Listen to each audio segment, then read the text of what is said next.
Professor Banji Akintoye, 87, leader of Yoruba self-determination group Ilana Omo Odua, has said the support for Bola Tinubu, presidential candidate of the All Progressives Congress, APC, by northern governors is not genuine.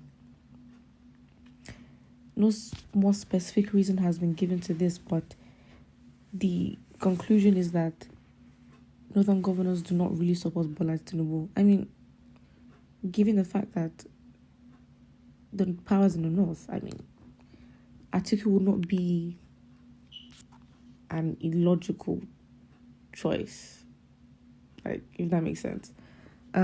It's not surprising. What do you expect? And we only have 3 options. So if it is not Tinubu, it's either Peter Obi or Atiku, and most likely it'll be Atiku. So again, this is another solid argument to show that you can't really underestimate each and every person or each and every candidate, because yes, Peter Obi may have the youth, Tinubu will have the power, and whoever he chooses to support him, and Atiku also has the power of the north.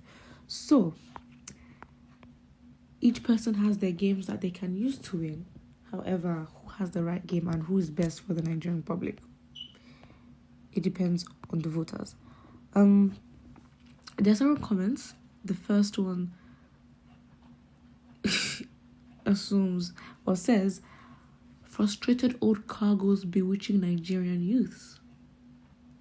Bewitching is a strong word, but when it comes to manipulation and maybe sort of subtle coercion, maybe you're right. They both have become ancestors. Just look at them and some vibrant and well-functional people, and we'll still say, I vote for Tinubu Ghost Riders. Yeah, I mean, what else can you actually say? It is very, very, very sad. But I guess so is life. Like, you can't force it. It's so frustrating. I mean, can't force anyone to follow your view. All you can do is convince. But I think it's very frustrating when, in spite of everything, some people can still very much choose to vote for Tinubu, and you're just like, can you not see? Doesn't make sense. But it is what it is. How can you force someone to see eye to eye with you when... Yeah, so it will really take a miracle, a very big miracle, if Tinubu does not win, or the people's mindset that support Tinubu. It will take a miracle for that kind of mindset to change, because it's kind of not going to change. Just doesn't happen like that.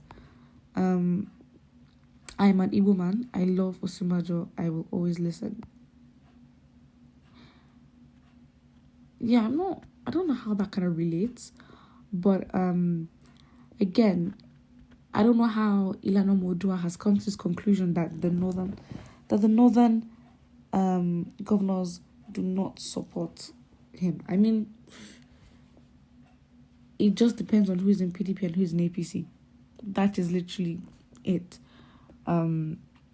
Because if most of the northern governors are in PDP, which actually, you can actually search that up. But anyways, it doesn't even matter now, because the time he needed their approval is past. So I'm not really sure as to what next comes in the electoral race, but it's safe to say that it is in the hands of the voters. Like, so the governors may not support it, but if he ends up being there, they will obviously start supporting it. It's what is expected from them. From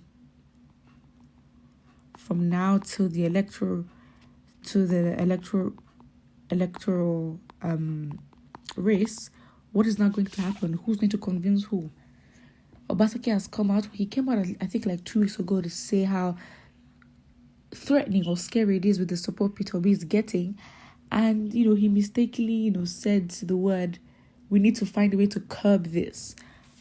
Basically insinuating that we need to stop this. And we need to find a way to make our party attractive. If anything, they need to make their party attractive, because the stakeholders, or the time for stakeholders to have their power or exercise their power, is gone. Right now, it's really the people. Let me even check. Nigeria electoral process by the people or the electoral presidential process. I want to see what is next, because I think everything else is done, to be honest. So the president of Nigeria is elected using a modified 2-round system. To be elected in the first round, a candidate must receive a majority of the votes and over 25% of the votes in at least 24 of the 36 states. If no candidate passes this threshold, a second round is held.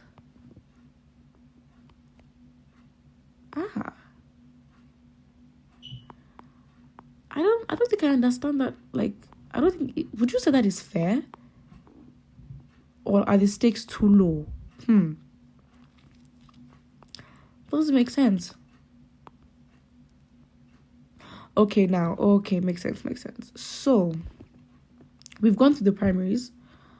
And we've gone through nominations.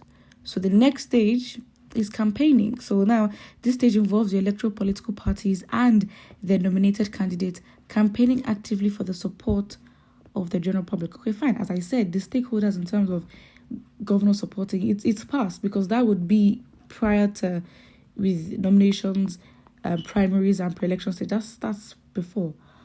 The INEC usually schedules the campaigning periods. Political parties generally do it by promoting their various ideas and promises using multiple media platforms. Then, after campaigning, which should start now, is accreditation. The INEC regulation states that the method of voting shall be by the continuous accreditation of voting systems procedure. According to the procedural system, no person will be allowed to vote at any other polling unit than the persons whose names appear on the register. At 8 a.m., the presiding officer will declare the polling unit open for accreditation and voting. The accreditation involves using the PVC and authentication of the voter's fingerprint. The INEC is entitled to abandon fingerprint accreditations if their machines are malfunctioning due to network issues. What?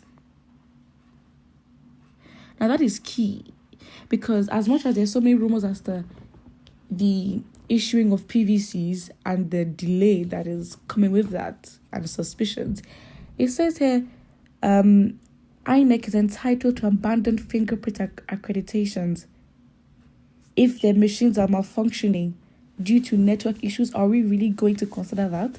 I mean, things can happen, but basically in conclusion, it means that the vote doesn't count. And they're allowed not to make it count because due to network issues, they weren't able to accredit the votes. Doesn't make sense. But what do you think about it in the comment section below? And don't forget to like and subscribe.